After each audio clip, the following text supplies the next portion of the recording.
여러분 안녕하십니까? 부동산 학개론 한동균입니다. 자, 이 부동산 개발은 공간 개발이라고 합니다. 자, 그러면은 이 부동산 개발은 이 사회적인 이 부동산에 대한 수요와 또 이 환경 변화에 있어서 이 적응하는 과정에 있어서 이 최유효 이용을 위한 그러한 시장의 적응 과정을 우리는 부동산 개발이라고 합니다. 자, 이러한 부동산 개발의 주체를 보게 되면은, 자, 부동산 개발은 국가나 지방자치단체 또는 공사 부문에 의한 공적 우리가 주체한 개발이 있고, 또 이 민간 사적 주체한 개발로서 우리가 바로 개인이나 토지 사업자 조합, 토지 소유자 조합이라든지 주택 건설 사업자 등이 있습니다. 자, 이러한 공공주체와 민간 사적 주체가 결합한 제3섹터에 의한 개발 방식도 있는데, 자, 여러분 공적 주체, 사적 주체인 개발 확인해 보시면 되겠고, 자, 부동산 개발에 있어서의 과정이 우선 작년에 또 출제를 했습니다. 자, 이 월포드라는 학자는, 자, 이 월포드에 있어서의 부동산에 있어서의 개발 과정이죠. 자, 이 부동산 이 개발 과정에 있어서의 단계를 7단계로 나누고 있는데, 우선 시험 문제에 우선 이 단계가 12회 시험과 26회 시험에 출제를 했죠. 자, 이 개발 과정의 단계를 보면은 우선 첫 번째가 구상 단계죠. 구상. 첫 번째가 구상 아이디어 단계입니다. 어떠한 형태의 개발을 할 것인가, 또 개발된 공간을 어디에 배치할 것인가, 구상 단계가 첫 번째 단계고, 두 번째가 예비적 타당성 분석 단계죠. 자, 개발 사업을 한다고 예상을 할 경우에 우리는 개발 사업으로부터 미래에 예상되는 현금 수입과 현금 지출을 우리가 계략적으로 분석하는 거죠. 계략적으로 분석을 해서 사전에 수익성이 있는지 없는지 여부를 미리 검토해보는 단계를 우리는 예비적 타당성 분석 단계입니다. 자, 예비적 타당성 분석 단계 또 시험에 자주 출제가 되는 부분이고, 세 번째는 타당성이 있으면은, 세 번째는 적정한 부지를 모색하고 확보하는 단계, 부지 매입 단계가 세 번째고, 네 번째는 타당성 분석 단계죠. 자, 이 설계, 시공 등에 있어서 이 물리적, 기술적 측면에서의 타당성 분석, 그리고 우리가 수입과 비용을 비교했을 때의 경제적 타당성 분석 단계. 자, 개발 사업에 법적으로 허용 가능한가? 이 법적인 타당성 분석이 있는데, 그 중에서도 우리 경제적 타당성 분석이 가장 중요하죠. 이 타당성 분석의 결과, 우리가 개발업자에 따르면 타당성 분석의 결과가 비록 동일하다고 할지라도 개발업자에 따라서는 그 개발 사업이 채택될 수도 있고 채택되지 않을 수도 있다. 이 질문 벌써 2번 출제했죠. 그래서 우리가 업자에 따라 요구하는 수익률이 다를 수 있기 때문에 그렇습니다. 그래서 개발 사업 그 자체가 타당성이 있다 없다 말하기가 곤란하죠. 자, 네 번째는 우리가 자금을 융통하는 금융 단계고, 여섯 번째는 우리가 이 물리적인 공간을 창조하는 단계인 건설 단계입니다. 건설 단계. 그리고 우리가 일곱 번째는 조성된 택지를 분양하는 마케팅 단계죠. 자, 마케팅 단계. 개발 사업 초기 단계에서부터 우리는 부동산 임대 활동이 이루어지는 것이 바람직하다, 이렇게 보시면 되겠죠. 공실률을 줄이고 점유율을 높이기 위해서 그렇습니다. 자, 마케팅 단계인데, 이 개발 사업이 성공했느냐 실패했느냐 여부는 그 개발 사업의 이 시장성 여부에 달려 있는데, 이 시장성이라는 것은 매매 임대될 가능성을 얘기하겠죠. 자, 매매 또는 임대될 가능성을 시장성인데, 이 시장, 매매, 임대될 가능성 여부에 달려 있다는 거죠. 자, 시험 문제 두 번째, 네 번째, 일곱 번째가 또 지문으로 또 자주 출제되기 때문에 확인해 두시고, 작년 시험에 또 출제를 했습니다. 자, 월포드는 또 부동산 개발 사업에 있어서의 위험이죠. 자, 부동산 개발 사업은 미래의 불확실성으로 인해서 위험이 라는 요소가 항상 내포되어 있습니다. 자, 그래서 이 부동산 개발에 있어서의 위험을 보면은 법 법적 위험이 있죠. 법률적 위험. 이 법률적 위험이 법적 위험, 그리고 시장 위험, 비용 위험이 있습니다. 자, 이때 이 법적 위험, 법률적 위험이죠. 자, 이 법률적 위험에 있어서 우선은 공법적 측면에서, 공법적 우리가 측면에서는 대표적으로 우리는 이 토지 이용 규제에 있어서 지역지구제의 변경 가능성이 있느냐, 이 지역지구제의 변경과 관련된 것은 바로 어떻게 돼요? 지구제의 변경과 관련된 것은 공법적 측면이고, 이 사법적 우리가 이 측면으로서 이 소유권 관계와 같은 것은 이 사법적 측면이죠.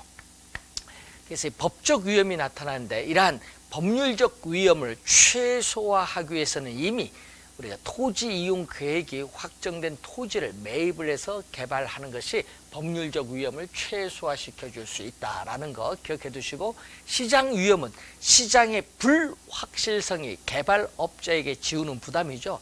자, 여러분, 아파트 분양이 100% 될 것이라 예측을 해서 아파트 분양을 했는데 미분양이 증가를 한다. 그런 것은 시장 위험입니다.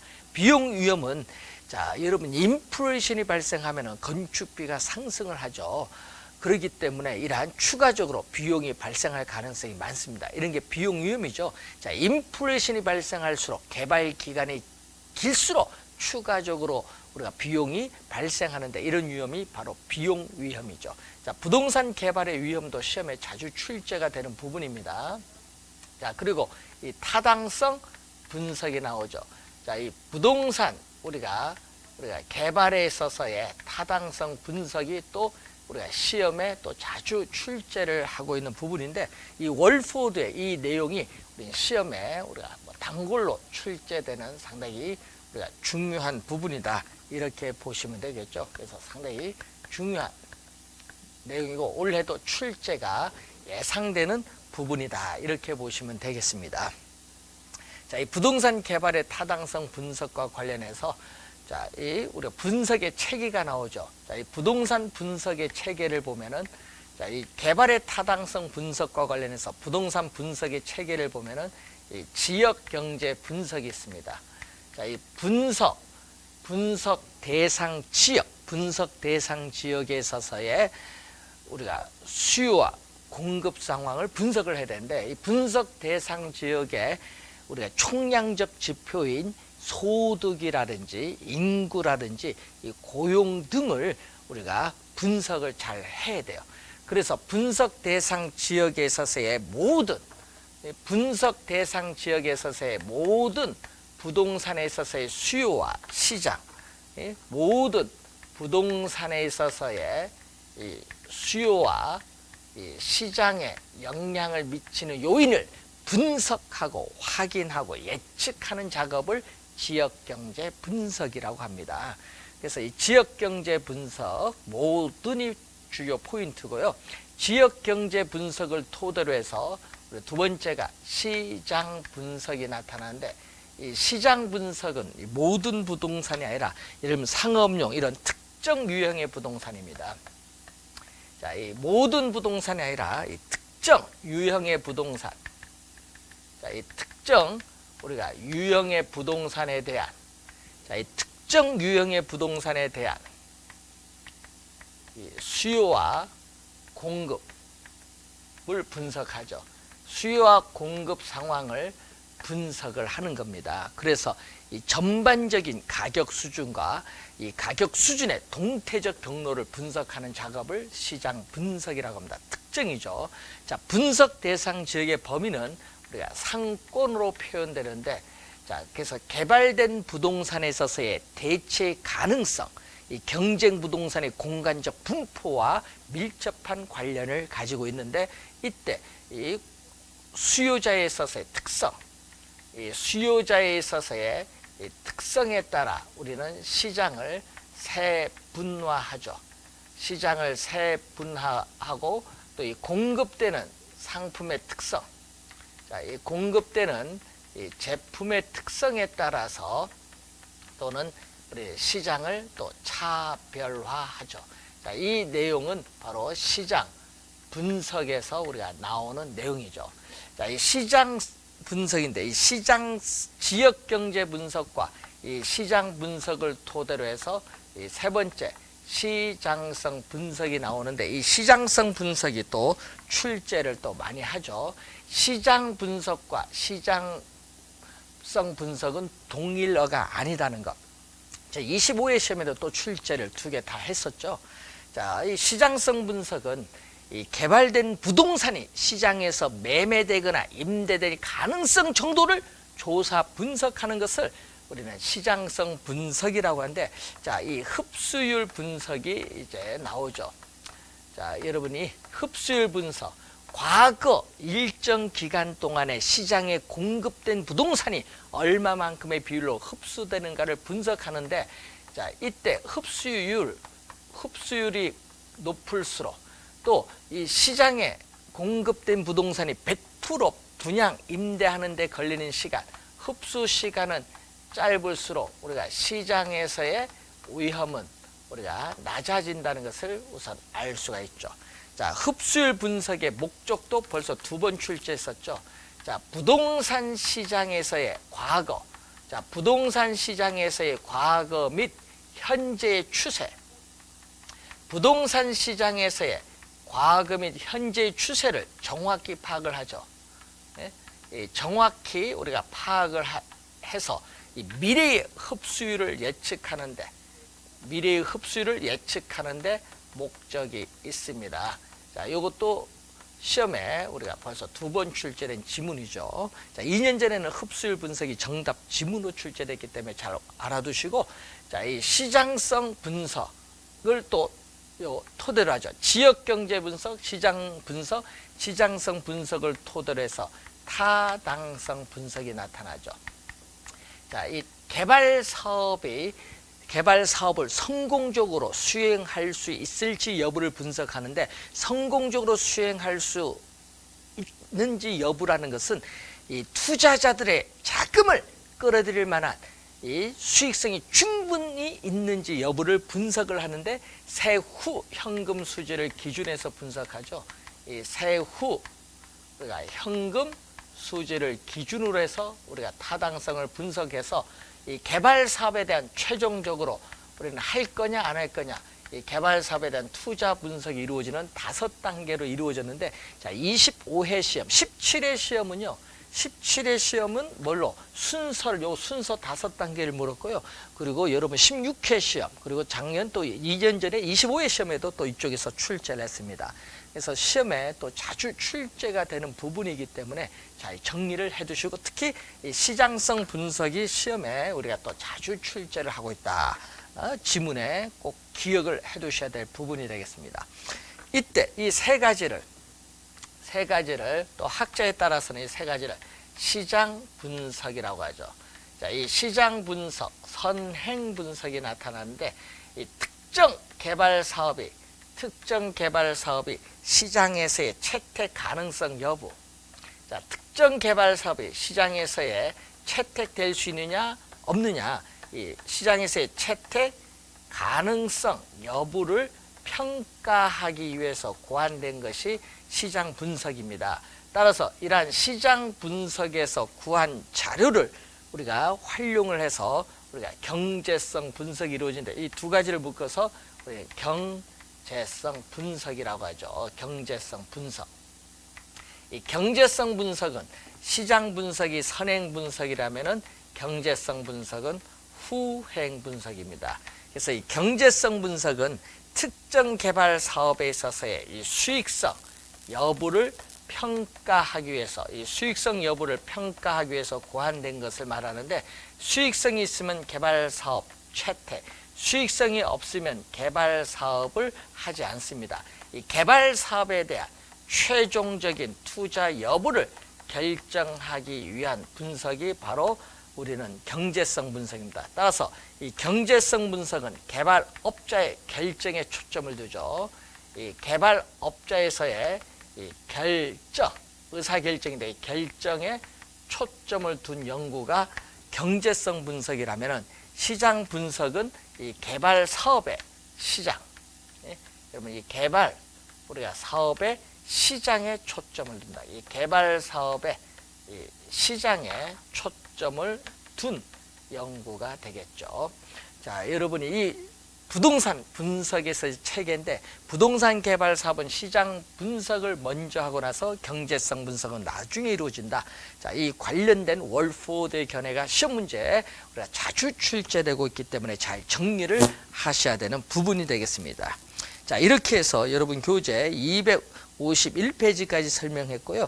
자, 그리고 250 우리가 2페이지, 3페이지는 부동산 분석의 체계가 나오고 있습니다. 자, 254페이지 보시면은 부동산 개발의 유형은 크게 신개발과 재개발로 나누는데 신개발의 대표적인 것은 뭐 신도시 개발 사업 뭐 이런 내용이 대표적이고 이 재개발을 보게 되면은 이 재개발 시행 방법에 따라서 보존 재개발, 수복 재개발, 개량 재개발, 철거 재개발인데 이 선진국인 경우에는 이 수복 개량 재개발이 중시되고 우리나라에서는 철거 재개발을 많이 하죠.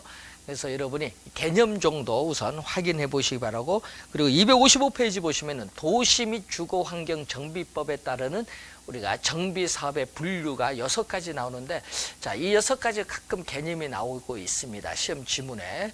그래서 여러분이 용 공법에서 배우는 내용이죠. 그래서 주거 환경 개선 사업, 주택 우리가 재개발 사업, 주택 재건축 사업, 도시 환경 정비 사업, 주거 우리가 환경 관리 사업, 그리고 우리가 가로주택 정비 사업, 이렇게 6가지가 있다는 걸 염두에 두시고 공법상에 우리 배우기 때문에 공법에서 확인을 해 두시기 바랍니다. 자, 250 우리가 6페이지 보시면은 토지의 취득 방식에 따르는 부동산 개발 방식의 분류, 이게 또 작년에 또 출제를 했었죠. 또 우리가 작년에 출제를 했는데 또 시험 지문에 또 자주 나오니까 확인을 좀 해 두셔야 됩니다. 자, 단순 개발 방식. 자, 단순 개발 방식은 토지 소유자에 의한 자력 개발로 말하죠. 그래서 대표적 토지 형질 변경 방식입니다. 그래서 토지 형질 변경 방식인데 토지 소유자의 권리는 변화가 없다. 소유권 변동이 없습니다. 권리 불변의 방식입니다. 자, 그리고 환지 방식이 나오죠. 환지 방식. 자, 이 환지 방식은 도시개발법에 의한 환지, 우리가 개발 사업을 할 때 나오는데, 그래서 택지화되기 전에 토지의 위치라든지 지목이라든지 면적이라든지 이용도 등급이라든지, 자, 이것을 우리가 가지고 이제 분석을 하죠. 그래서 이 택지 개발 후에 환지 평가를 통해서 원 토지 소유자에게 재분배하는 방식입니다. 자, 여러분 또 시험에 한번 매각을 또 출제했었죠. 자, 매각이 아니라 재분배하는 방식이고요. 환지 방식, 또 작년 시험, 또 26회 시험에 환지 방식의 개념이 또 출제를 했습니다. 그래서 시험 문제 또 환지 방식 또 자주 우리가 출제되는 방식이죠. 그리고 매수 방식이 있습니다. 매수 방식은 수용 방식입니다. 자, 개발 대상 지역의 토지를 전면 매수를 하는 거죠. 수용을 해서 조성된 택지를 민간에게 비싼 가격으로 매각을 하는데, 그래서 이 매수 수용 방식 여러분이 공영 개발에 많이 활용하는 방식이고, 또 혼합 방식이 있죠. 자, 혼합 방식은 혼용 방식이라고 해요. 혼용. 자, 이 매수 방식과 우리가 옆에서 설명한 이 환지 방식과 매수 방식을 혼합을 해요. 개발하는 방식인데 시험 문제에 또 우리가 자주 출제가 되는데, 특히 이 3가지를 지문에 많이 출제한다는 걸 염두에 두시면서 정리를 해 두시기 바랍니다. 자, 그리고 개발 주체에 따르는 부동산 개발 주체에 따르는 개발 방식으로서 우리 공영 개발, 자, 공영 개발과 우리가 민간 개발 방식이 있죠. 자, 공영 개발과 이 민간 개발 방식의 유형이 있는데, 이 수용 방식에 의한 대표적인 게 바로 공영 개발입니다. 매수 방식, 택지 개발 촉진법에 근거해서 개발하죠. 그래서 정부가 부동산 시장에 직접 개입을 하죠. 정부가 부동산 시장에 직접 개입을 해서 개발하는 방식입니다. 자, 그래서 이 공영 개발은 수용 방식에서 이루어지는데 이 공영 개발의 장점과 단점이 또 시험 지문에 또 자주 출제가 되고 있죠. 장점, 단점.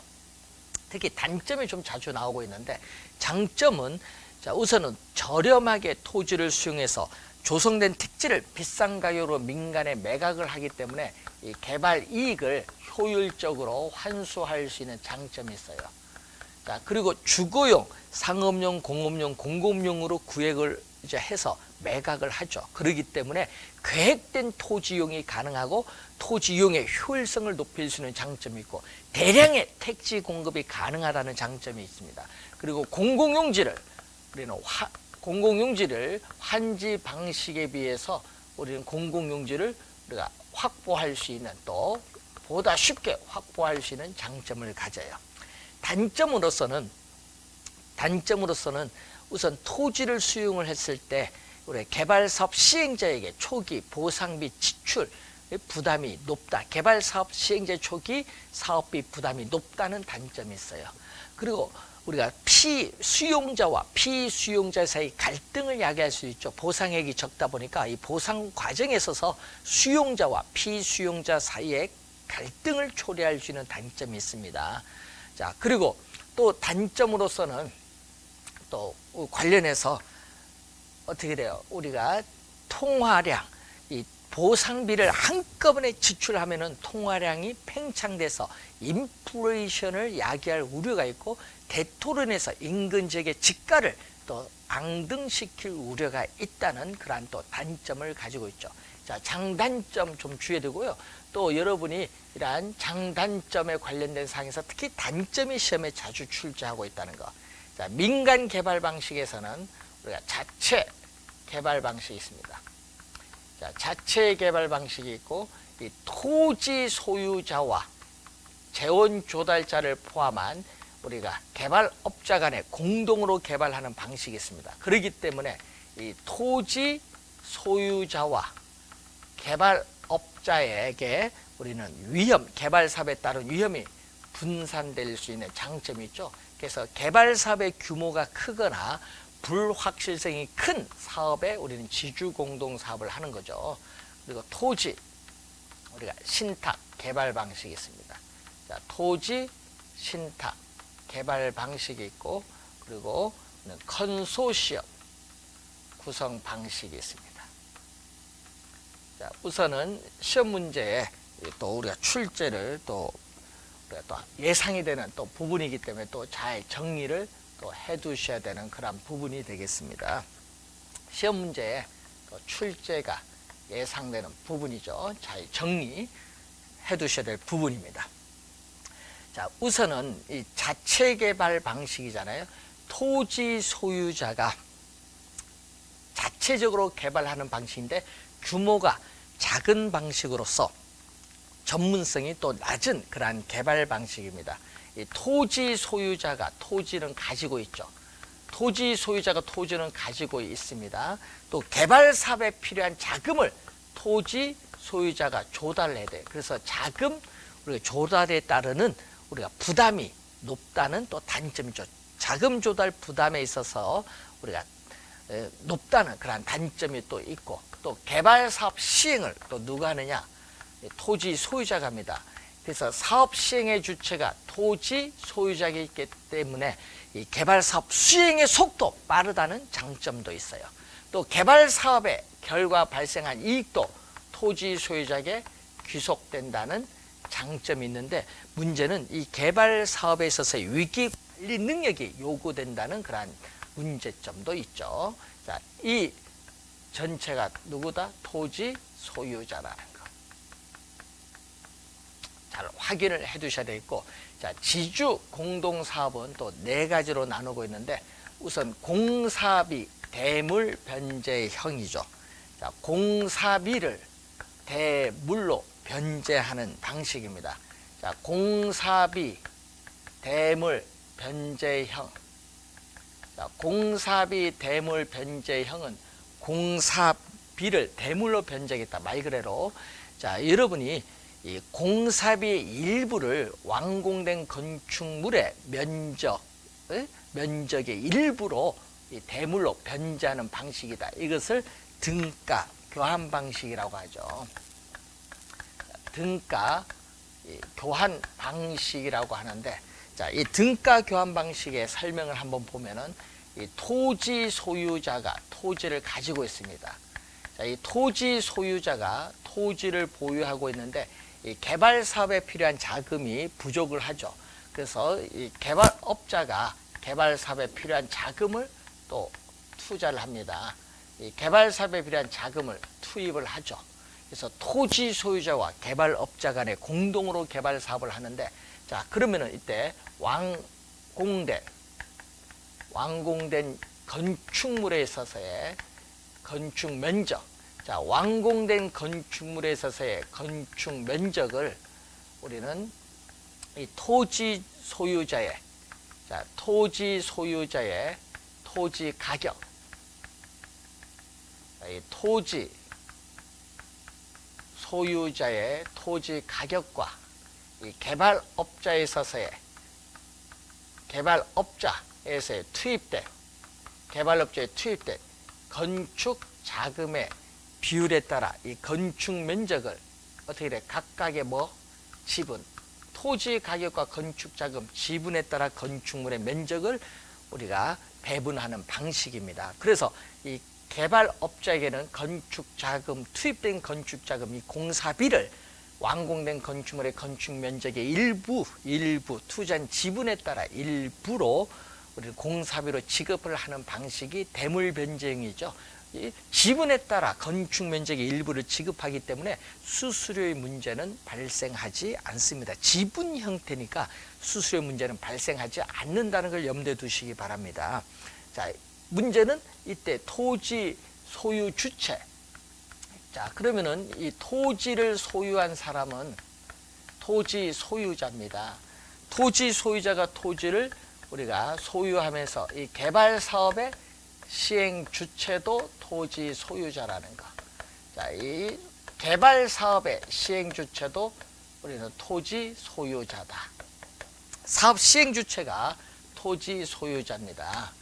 주의해 두고 개발 사업의 결과 발생한 이익은 토지 소유자와 개발업자 지분에 따라 토지 소유자와 개발업자에게 지분에 따라 상호 배분이 돼요. 자, 그걸 염두에 좀 두시면 되겠죠. 자, 여러분이 등가 교환 방식, 공사비, 대물, 변제형에 대한 설명이고, 이번은 우리가 분양금을 공사비로 지급을 하겠다. 자, 또 우리는 토지 소유자가 우리가 건설업체에게 공사를 발주하죠. 그랬을 때 이 분양 대금의 일부를 공사비로 지급을 하는 그러한 방식입니다.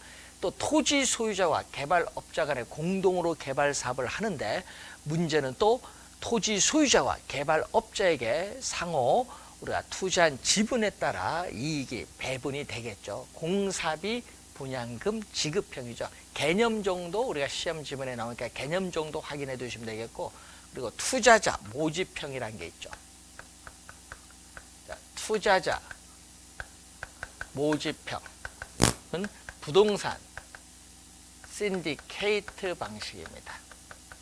부동산 금융에서 배운 신디케이트 방식인데, 조합 아파트 개발 사업에 있어서 우리는 이 투자자를 모집을 해서 개발 사업에 필요한 자금을 조달하여 개발하는 방식이죠. 그래서 개발의 성과인 이익을 투자자에게 투자한 지분에 따라 배당을 해주거나 아니면 일정의 지분을 우리가 주는 방식이 투자자 모집형인데, 주의해야 될 것은 자금 조달, 개발 사업에 필요한 자금 조달은 누가 하죠? 이 자금 조달의 주체는 투자자가 자금을 조달하는 겁니다. 자금 조달 주체는 투자자고요. 이 토지 소유 주체라든지 개발 사업에 있어서의 시행의 주체는 바로 사업 시행자죠. 사업 시행자가 하고, 개발 사업의 이익은 우리가 토지 소유자와 투자자에게 우리는 상호 배분이 되는 그러한 방식이 되겠습니다.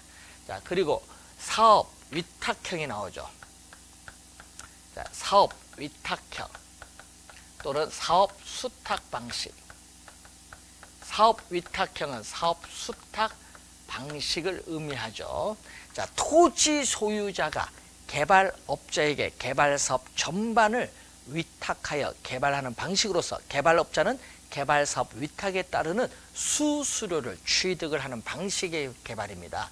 그래서 여러분 개발사업에 우리가 개발사업에 있어서의 기획, 착공, 설계, 착공, 완공 후 분양 임대에 이르는 전반적인 개발 사업을 개발업자가 수행하는 방식의 개발입니다. 자, 그런데 문제는 사업 위탁형에서 토지 소유자가 토지는 가지고 있죠. 자, 토지 소유자가 토지를 가지고 있으면서 개발 사업에 필요한 자금도 이 개발업자의 주선에 따라서 토지 소유자가 조달합니다. 이 자금 조달 주체가 토지 소유자라는 거죠. 자, 그래서 우리가 주의해야 될 것은 이 완공된 건축물은 토지 소유자와 개발업자에게 우리는 상호 배분되는 게 아니죠. 상호 배분된 게 아니라 지분을 공유하는 방식이 아니다. 완공된 건축물은 누구에게? 토지 소유자에게 귀속이 된다. 토지 소유 주체면서 자금을 조달했기 때문에 토지 소유자에게 귀속이 되고, 우리 개발 사업은 끝까지 누구의 명의로? 토지 소유자의 명의. 여러분 개발업자가 아닙니다. 개발업자가 아니라 누구의 명의로? 토지 소유자의 명의로 진행이 된다. 끝까지 토지 소유자의 명의로 개발 사업이 진행이 됩니다. 그래서 여기서는 이 사업 시행의 주체는 토지 소유자가 아니라 누구다? 개발업자라는 거.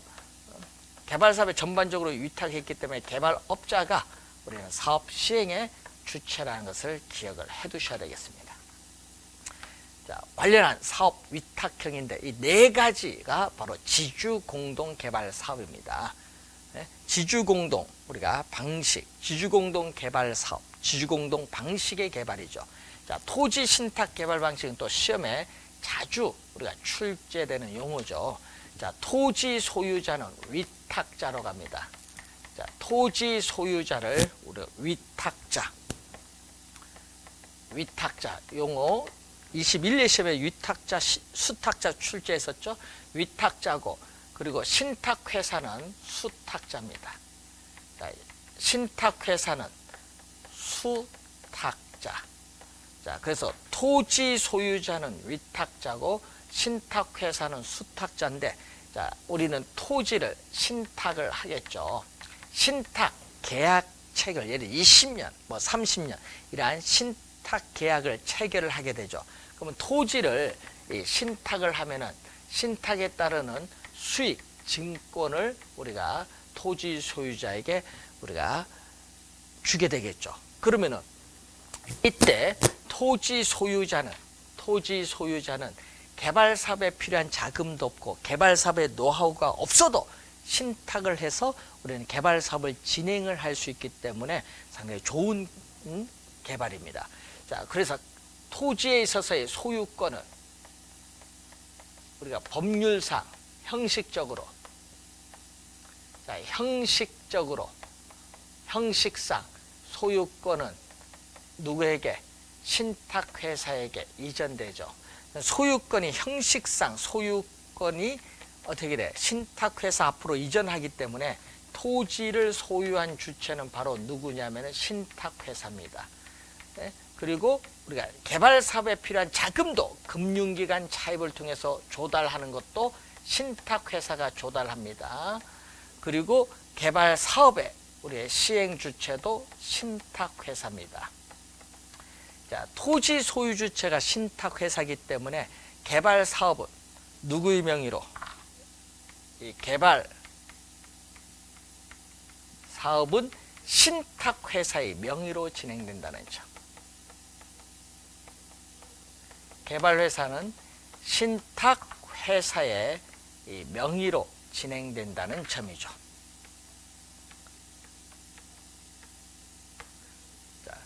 신탁 우리가 회사인데 이 수익증권 소유자, 일반적으로 수익증권 소유자가 토지 소유자인데 이 신탁에 따르는 이익은 우리는 수익증권 소유자가 귀속되죠.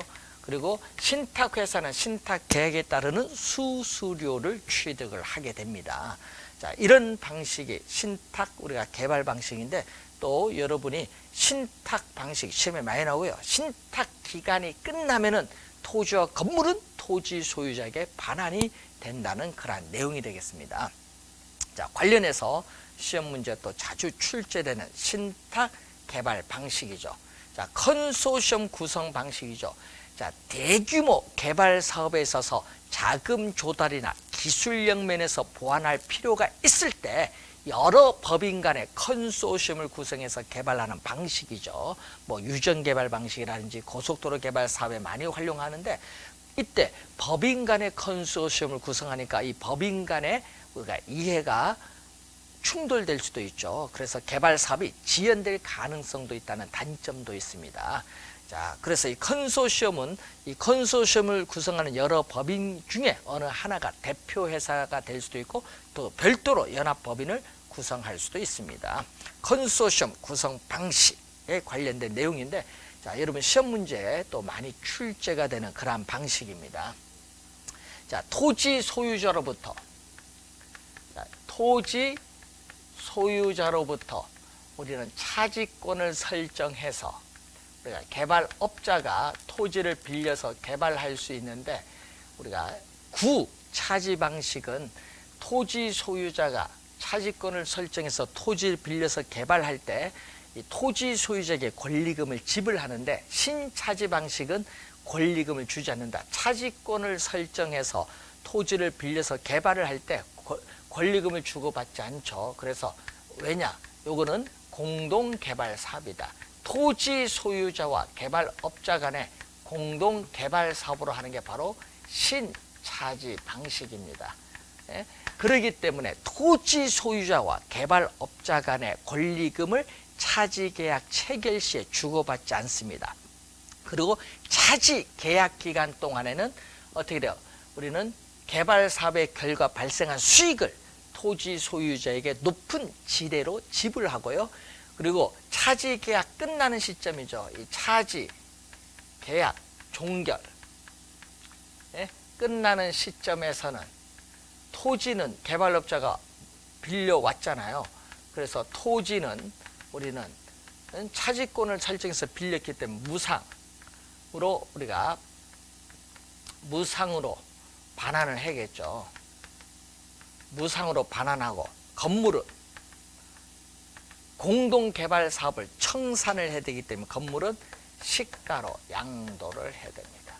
자, 시험에 나올 때 이 지문에서 가끔 또 출제를 또 하기도 하죠. 벌써 2번 출제했는데 좀 주의를 해 두셔야 될 부분이죠. 신차지 방식의 개발입니다. 자, 그리고 이 프로젝트 파이낸싱 배우는데, 이 프로젝트 파이낸싱에 있어서 민간 자금을 조달해서 개발하는 방식이 여러분 교재 261페이지에 보충 학습에 나오는 거죠. 그래서 여러분 작년에도 나왔는데, 자, BOT, BTO인데 하여튼 빌은 건설하는 거죠. 빌드. 민간의 자금을 조달해서 건설을 하는 겁니다.